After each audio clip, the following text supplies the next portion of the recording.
তো এখন দেখতে পাচ্ছেন আমাদের রাস্তা খোলা হচ্ছে টাইম কলের জন্য। এই যে দেখছেন মাটি খুলছে সব।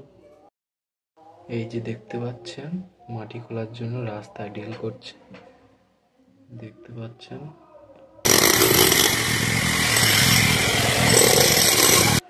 এখন আমাদের উঠানে মাটি কাটা হয়ে গিয়েছে।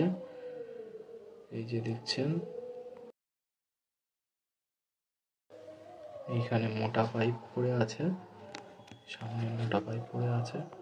এই যে আমাদের টাইম কলগুলো দেখছেন, যেগুলো আমাদের বাড়িতে বসানো হবে। এখন পাইপ সেটিং হবে এখানে, এই পাইপগুলো লাগানো হবে এখানে। এখানে দেখতে পাচ্ছেন পাইপগুলো ফেলা হয়ে গিয়েছে। এইসব কলটা লাগানো হয়ে গেছে, আমি এখানে ছিলাম না, যার জন্য ভিডিওটা দেখাতে পারলাম না আপনাদের। আজকে এই পর্যন্ত ব্লগটি